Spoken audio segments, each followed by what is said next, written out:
Hello दोस्तों, dream detach world में स्वागत है। और आज से सब शुरू होने जा रहा हमारा सप्लाई का वीडियो, क्योंकि भाई बहुत डिमांड आ रही थी। भाई लोग कह रहे थे, सुबह से मेरे पास 50-60 कॉल आ गए कि सर सप्लाई की वीडियो आप सिखाने वाले थे, बताने वाले थे उसकी जानकारी। तो मैं आज से शुरू कर रहा हूँ। सप्लाई में 3 तरह की सप्लाई चलती है, लेकिन आज हम पहले सप्लाई की बात करेंगे सीधा। चाइना वाली जो इम्पोर्टेड सप्लाई आती है, जो 42 से 50 रुपये के बीच में दिल्ली में मिलती है और बहुत पॉपुलर सप्लाई है। तो उसके बाद में करेंगे। पहले जो नए कस्टमर जुड़े हैं, ये जो कस्टमर का ये है, वो ये एड्रेस नोट कर ले। और भाई अब जो वीडियो डालूंगा तो मैं जो भी कुछ पहले की बात बोलूँगा वो मुझसे पुराना वीडियो में देखिए, क्योंकि बार बार मैं उसी चीज़ को बता करके वीडियो को बड़ा नहीं करूँगा। जैसा भी पावर सप्लाई में मैं बात करूँगा कि मीटर में वोल्टेज दीजिए, जो मैंने मीटर बनाई है तो मैंने पिछले वीडियो में डाला हुआ है, आप उस वीडियो को भी देखिए तो समझ में आ जाएगा मीटर के बारे में, क्योंकि उतनी बात मुझे फिर से बोलनी पड़ेगी जो कि मैं नहीं बोलूँगा। हमारे पीछे वीडियो में देखिए, और वीडियो में मैं सारी बात करता हूँ, एक ही चीज़ को मैं बार बार नहीं बोलूँगा। ठीक है सर? तो आइए सप्लाई की तरफ चलते हैं और बताते हैं आपको। ये है सर चाइना की इम्पोर्टेड सप्लाई। ठीक है? और ये बताता रहा हूँ साथ साथ कि आज से ये पार्ट 1 शुरू हो रही है। ये रहेगा DTH SMP RM008। इस PCB का नंबर होता है RM008, मॉडल नंबर ही होता है RM008। तो मैं इसका डिस्क्रिप्शन में ये जो मेरा टाइटल में होगा, DD SMP free dish SMP repair part 1, free DTH SMP repair RM008 part 1। ठीक है जी? हाँ, तो आप इसका पार्ट 1 में चलते हैं। तो मैं आपको बता रहा हूँ, सबसे पहले देखिए, मैं आपको स्टार्टिंग से बताता हूँ। कार्ड आपने ले लिया, वॉश कर लिया, सप्लाई कर लिया, यहाँ तक तो मैं बताता हूँ, आप समझ गए होंगे। इतनी सफाई होना चाहिए। ठीक है? और आपको जब कार्ड जब साफ़ कर लेंगे तो देखिए, धूल मिट्टी इस तरह से नहीं होनी चाहिए। वापस को पूरे साफ़ करके उसका थिनर से इसके बाद पीछे भी पूरा क्लीन करके धूप पे सुखा लीजिए। और पहले देखिए, कोई चीज़ भी अगर आप देखिए यहाँ पे जैसे प्रिंट अगर ड्राई वगैरह है तो उसको सोल्डरिंग आप अच्छा से कर दीजिए। यहाँ पे कोई सोल्डरिंग है। इस सप्लाई में एक सबसे बड़ी जो बात होती है, ये प्रिंट के पास बहुत भयंकर वोल्टेज रहता है। तो यहाँ पर देखिए, ये रेजिस्टेंस इधर मुड़ा हो तो यहाँ पे इसको इस तरह से देखिए, चिमटी से इस तरह से आप साफ़ कर लीजिए। ठीक है? और इसके बाद आप देखिए, इसमें कनेक्टर मैंने लगा रखा है। चाइना की जो सप्लाई जो होती है, उसमें जो तार होता है वो अच्छी क्वालिटी की नहीं होती। तो हमने क्या करते हैं, एक सॉकेट इस तरह का होता है, सॉकेट, और फिर आपको ये वाला तार, ये वाला तार, और एक बनी बनाई आती है तार वाला, लेकिन मैं वो रिकमेंड नहीं करूँगा। ये क्यों रिकमेंड करूँगा, मैं इसी वीडियो में पहले इसको क्लियर करूँगा।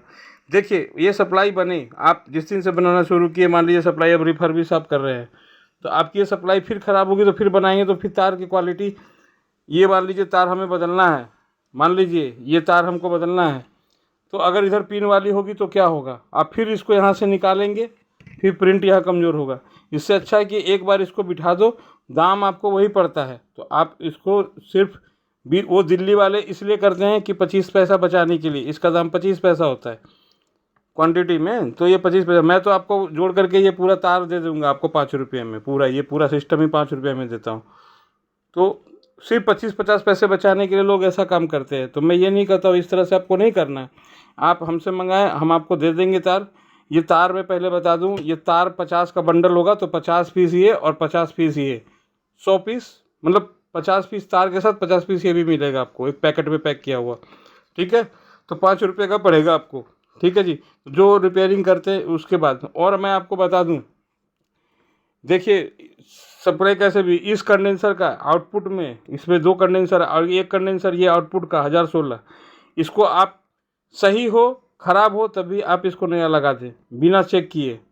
और ये फ़िल्टर का भी ध्यान रखें, इसको खोल के देख ले, अगर थोड़ा भी फूला उला नीचे से है, ये भी अच्छी क्वालिटी का लगा दे, या नया हो तो नया लगा दे। तो मेरे पास ये भी आपको लॉट में मिल जाएगा, ये भी और ये भी मिल जाएगा। ये आपको 1 रुपया 50 पैसे का पड़ेगा, बढ़िया कंपनी का। आपको मैं दिखा दूँ, मैं जब बदलता हूँ तो आपको लग रहा होगा ऐसे ही बात कर रहा है। मैं सीट पे जब लेता हूँ, देखिए मेरे पास कैसे क्वांटिटी पड़ी रहती है, आपको मैं सामने दिखाता हूँ। जब मेरी पावर सीट पे बनती है, देखिए कंडेंसर मेरे पास रखा हुआ है, आपको वैल्यू भी दिखा दूँ, देख लीजिए। और यही मैंने उसमें भी लगाया, देखिए 1016, नज़दीक से दिखा देता हूँ आपको थोड़ा। चलिए मैं जूम करता हूँ इसको, आपको ये दिख जाएगा, देख लीजिए। और कंडेंसर आपको और भी क्वालिटी के मिलेंगे। देखिए ये भी कंडेंसर है, देखिए इस तरह के 1016, ये 20 पैसा और महंगा है, ये 1 रुपया 35 पैसा का और ये 1.5 रुपये का, तो आपको ये मिल जाएगा। ये मैं जूम आउट कर लूँ। और भाई लोग जो रिपेयरिंग करते हैं वो उनको पहले बोल दे रहा हूँ, इस तरह के छोटे छोटे डब्बे ले ले प्लास्टिक के, और देखिए इसमें सारे सामान, ये आपको कम से कम से 16 से 17 पीस इस तरह कटोरी नहीं होता है, स्टील की कटोरी 10 रुपये में मिलती है। सस्ता कुछ भी अपना जुगाड़ बना लें और इसमें सारा सामान रख लें, ठीक है। देखिए इसमें मैं तो बहुत सारा सीट पे बदल लेता हूँ, लेकिन आपको मैं तरीका बता रहा हूँ कि क्या सामान चाहिए। तो आइए सामान के बारे में बता देता हूँ कैसे, स्टेप बाय शुरू कीजिए। स्टेप बाय शुरू करना है। सबसे पहले ये सॉकेट बदल दे। क्यों? क्योंकि ये सॉकेट में देखिए बहुत जोर का स्पार्किंग होता है, और आपको हम ये कॉपर वाला सर्किट देंगे, ठीक है जी। ये एसी सॉकेट, इसको हम एसी सॉकेट बोलेंगे। फ्यूज होल्डर में जब आप काम कर रहे हैं तो फ्यूज होल्डर को खोल करके बाकायदा आपको क्या देखना है, फ्यूज होल्डर में फ्यूज सही है कि नहीं। इसको ऐसे चिमटी घुसा करके अंदर से, और इसको उठाए लिफ्ट करें, यहाँ निकाले। देखें यहाँ पर ये जो पत्ती है इसमें कांटेक्ट होता है, यहाँ पे जंग नहीं लगा होना चाहिए, ठीक है। वैसे ये भी हमारे पास मिल जाएगा आपको, इस तरह का पूरा पेयर, फ्यूज और सॉकेट सब मिल जाएगा, सामान कोई भी मिल जाएगा आपको, ठीक है। इसके बाद आपके पास ये आता है लाइन फिल्टर। लाइन फिल्टर की क्वालिटी को देखें, यहाँ पर स्पार्किंग नहीं होनी चाहिए, किसी तरह का रस्ट और नमक जैसा नहीं जमा होना चाहिए ये लाइन फिल्टर। अगर ये एक तरफ साइड भी अगर ये लगे तो ओम्स बन जाती है, इसलिए इसको भी चेंज करना पड़ सकता है। हम लोग पहले देख लेते हैं साफ़ होने से, इसीलिए मैं बोलता हूँ सप्लाई को बहुत अच्छी तरह से साफ़ करो, ठीक है। दूसरी बात, अब हम प्राइमरी सेक्शन की बात कर रहे हैं सप्लाई में। अब देखिए कि आपको प्राइमरी सेक्शन में, मैं एक बार बोल रहा हूँ, जितनी सप्लाई बनाएंगे आप, ये रेसिस्टेंस 2.2, जूम देखिए बार बार आउट हो जा रहा है, मैं जूम करके ही दिखाता हूँ तो सही रहेगा। ये थोड़ा जूम अभी हो जाए तो सही रहेगा। हाँ जी, ये 2.2 मेगा ओम की रेसिस्टेंस आपको बदल देनी है। 1 ओम की रेसिस्टेंस, 1 ओम हाफ वाट, ये दोनों हाफ वाट की है, आपको रेसिस्टेंस बदल देना है। इसके बारे में थोड़ी सी इसी वीडियो में विस्तार से बात करेंगे। क्यों बदल देंगे भाई? नापने से नहीं पता चलेगा ओम्स में। आपकी इतनी हाई वोल्टेज का एरिया है तो ये हाई वोल्टेज से लगा रहता है, तो इसकी वैल्यू शिफ्ट कर जाती है, और मीटर से आपको नापने से एक्यूरेट, कोई भी मीटर एक्यूरेट नहीं बताता है। तो सीधा आप इसको बदलने का हिसाब रखिए। तो ये और ये आप सीधा दोनों बदल दीजिए। हमारे पास क्वांटिटी है 50 पीस की लड़ी, 100 पीस की लड़ी आप मंगा लें जितनी ज़रूरत हो। इसमें ये दोनों सामान आपको 100% बदलना है, मेरा रिकमेंडेशन है। अगर आप नाप के करेंगे आपकी सप्लाई में वो क्वालिटी नहीं बनेगी, क्योंकि ये है एम्पियर के लिए, ये फीडबैक देता है। ये जो आपको, ये देखिए सर बार बार आउट हो जा रहा है, ये फीडबैक रहता है, ये एम्पियर बनता है। ये क्या ग्राउंड से जुटी रहती है, ये रेजिस्टेंस यहाँ से ग्राउंड से जुटी है। कोई भी इसको जंपर लगाने की गलती नहीं करे, क्योंकि वो एक पल्स है। बहुत लोग इसको वोल्टेज समझने की गलती कर देते हैं, आप ये गलती नहीं करनी है। आपको यहाँ पर 1 ओम है तो 1 ओम ही लगेगी, ना 0.47 ना कोई दूसरा नहीं, 1 ओम ही लगेगा स्टैंडर्ड वैल्यू, क्योंकि ये इसको आईसी को पल्स जनरेट करती है, ठीक है। ये बहुत छोटी मोटी बात नहीं, बहुत बड़ी बात है। इसलिए वीडियो में कोई भी बात को मैं जब बोल रहा हूँ तो बहुत ध्यान से देखिए। ये 1 ओम की रेजिस्टेंस देखो मैंने भी बदली हुई है, 2.2 मेगा बदल देनी है, ठीक है। और इसके बाद प्राइमरी सेक्शन में आपको शॉर्टिंग कैसे चेक करनी है, यहाँ पे लाल प्रोब रखना है और यहाँ पे काली प्रोब रखना है, शॉर्टिंग नहीं बताना चाहिए। और ये ऑटो कपलर का जो यहाँ पे कंडेंसर है, ये वाला कंडेंसर 47 माइक्रोफैराड वाला, ये ड्राई नहीं होना चाहिए, बहुत ड्राई निकलता है इसमें। यहाँ पे सोल्डिंग का खास ध्यान रखिए, क्योंकि आगे जाके ट्रैक पर यहाँ पे कंडेंसर ध्यान रखिए, और यहाँ पे शॉर्टिंग नहीं बतानी चाहिए। ये एक ओम्स बताएगा, अभी मैं बताऊँगा आपको ये ओम्स। ये आपको मीटर लेना है और उसमें, और ध्यान रखिए कभी भी मीटर जो है वो अपना ये मैस्टेक वाला मीटर ये यूज करिए, ठीक है। इसमें क्योंकि 2 वोल्ट की रेंज होती है, ठीक है। और आप इसे इम्पीडेंस डायोड के रेंज में अपना इम्पीडेंस अब देख सकते हैं, थोड़ा सा जूम करनी पड़ेगी इसको। देखिए आपको यहाँ पर बजर के रेंज में जा करके आप अपना उसका ओम्स नोट कर लीजिए, कितना ओम्स बताता है एक सही सप्लाई में, और ये वोल्ट पे। और एक बार और बता रहा हूँ, बहुत लोग भाई कोई वीडियो में बताएगा नहीं, तो मैं आपको एक चीज़ बता देता हूँ। अगर मान लीजिए, देखिए मैं आपको बोल रहा हूँ 2 सप्लाई है, तो अगर इसमें 13 दोनों तो आईसी सेम है सबकी, अगर इसमें 600 एक रेंज होती है आईसी की, मान लीजिए इसमें 650 बता रहा है, तो ऐसा नहीं कि इसमें 400 बताएगा, ये 200 बताएगा। इसमें भी लमसम उतने नहीं लगे, थोड़ा 5% 10% वैल्यू इधर उधर हो सकती है। जैसे मान लीजिए 645 बता रहा है तो उसमें 695 हो सकता है, 650, ऐसा नहीं कि 450 हो जाएगा यहाँ पे इसकी वैल्यू। दोनों आप चेक कर ले नया सप्लाई में, ठीक है। वो क्यों होता है, आईसी की कंपनी के हिसाब से होता है, ठीक है। और इसमें कभी भी आईसी के पीछ के नंबर है वो थोड़ा मैं वीडियो में डिटेल में बताऊंगा। GF 138022 लिखी होनी चाहिए, ठीक है। और क्यों होनी चाहिए वो नेक्स्ट पार्ट 2 में उसके आईसी के बारे में क्लियर करेंगे जब प्राइमरी सेक्शन की बात करेंगे। फिलहाल आप जान लो कि GF 138022 A लगा होता है, ठीक है जी।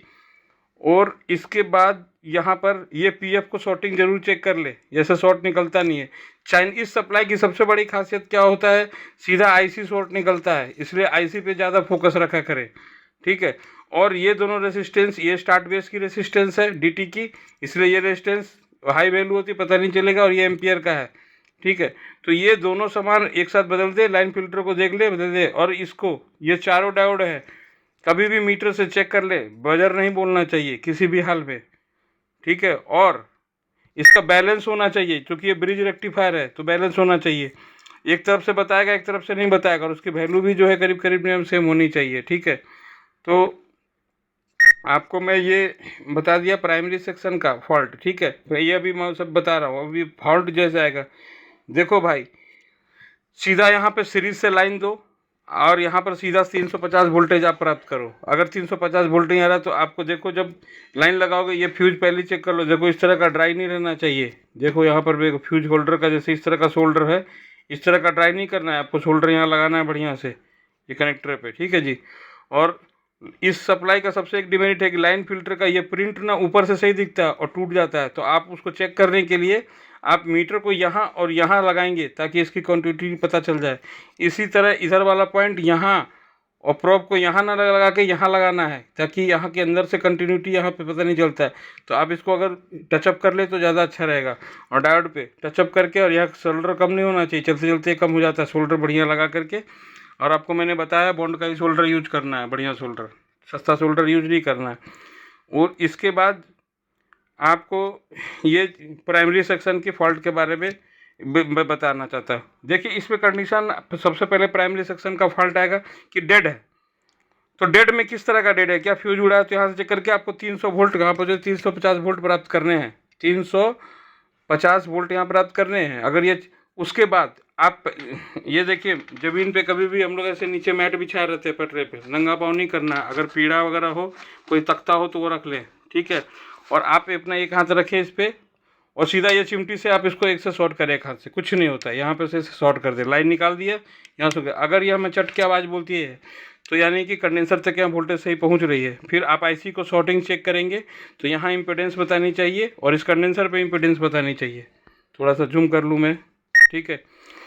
और उसके बाद आपका ये SMPS 100% आपको ये ऑन हो जाएगा। मैं बता रहा हूँ, अगर ये रेसिस्टेंस और ये आईसी का ही प्रॉब्लम रहता है, ज़्यादातर ये एम्पियर का होता है। अगर आप ये दोनों से पहले बदले रहेंगे तो आपका डैम श्योर 100% आपका आईसी ख़राब है।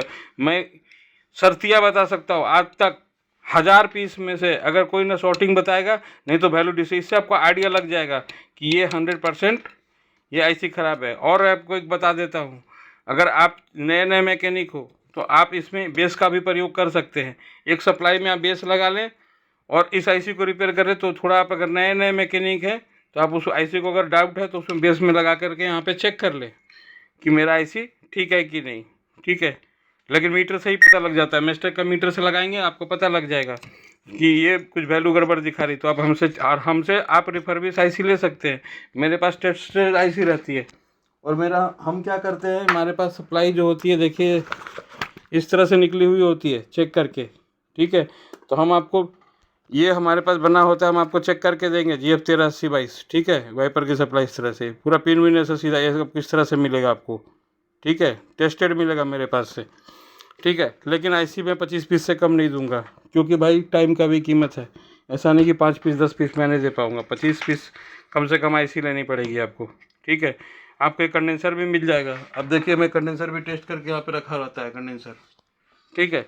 अब आप सोचेंगे कंडेंसर ये सर हमारे पास मैंने मीटर बना रखा, उससे पूरा चेक होता है इससे, ठीक है।